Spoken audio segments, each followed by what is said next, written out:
Shalom saudara-saudara, sebelum mengakhiri aktivitas kita malam ini, mari bersama kita renungkan firman Tuhan. Setiap kita, sudahkah setiap hari mengawali hari kita di pagi hari ketika kita dibangunkan oleh kasih setia Tuhan?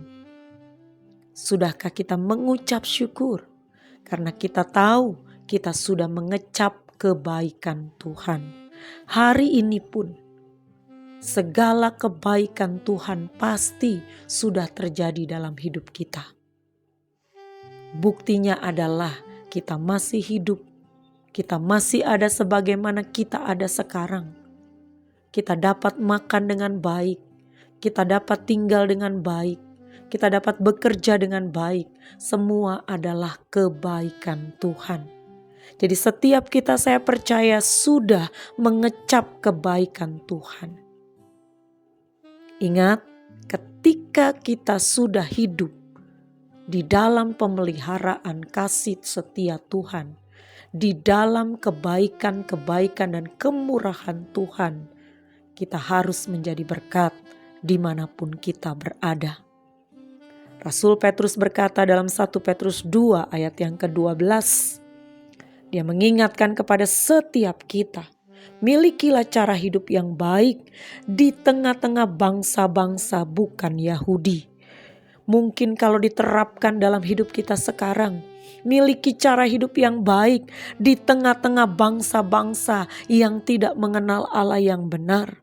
Supaya apabila mereka memfitnah kita sebagai orang durjana, mereka dapat melihat dari perbuatan-perbuatan kita yang baik dan memuliakan Allah pada hari Ia melawat mereka. Ada waktu-waktu di mana Roh Kudus bekerja, Roh Kudus berkarya melawat setiap orang-orang yang ada di sekitar kita.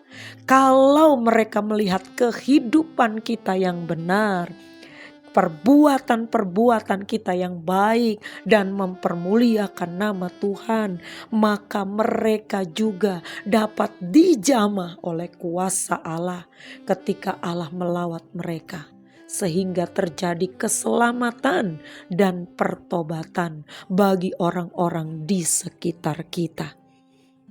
Tapi mereka harus melihat dari perbuatan kita yang baik, supaya mereka juga turut memuliakan Allah yang kita sembah, Allah yang kita kenal, Allah Elohim Adonai, Yesus Kristus Tuhan kita.